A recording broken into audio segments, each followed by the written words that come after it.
200 கோடி ரூபாய் சம்பளம் வாங்கிட்டு இருக்காரு விட்டுட்டு வராரு அப்படின்னா அப்ப இங்க அதை விட பெரிய அமௌண்ட்டை சம்பாதிக்க போறாரு அப்படிங்கிற விமர்சனமும் முன்வைக்கப்படுது. அது பாத்துக்கலாம். அது ஓட்டு போட்டு இவங்க தேர்வு செய்த பிறகு நீங்க மக்கள் 5 வருஷம் கொடுப்பீங்க.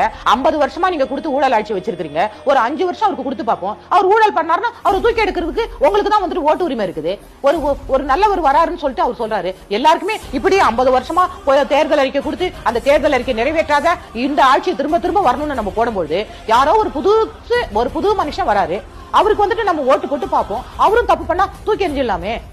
இப்ப 2 திராவிட கட்சிகளும் ஜெயிலுக்கு போன கட்சி. இப்ப இருக்கிறவரும் இப்ப இருக்கிற மந்திரியும் வருஷ கணக்கா ஜெயிலுக்கு போறாரு. எது சொத்து வந்துட்டு வருமானத்துக்கு மிஞ்சிய சொத்து சம்பாதிச்சதுல.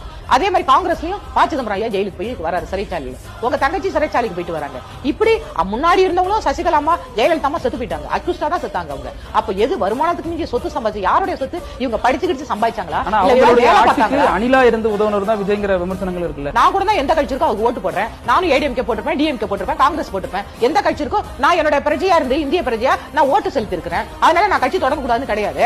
விஜய் கட்சி தொடங்குறாருன்னு சொன்னா அவரும் ஓட்டு தானே போட்டிருப்பாரு யாருக்கும் ஒருத்தவங்களுக்கு. அவங்க சரியில்லைன்னு தானே அவர் கட்சி தொடங்குறாரு. இப்ப இருக்கக்கூடிய ஊழல் அரசு வேண்டாம், பொய் பிரச்சாரம் வேண்டாம், இந்த வாரிசு அரசியல் வேணவே வேணாம்.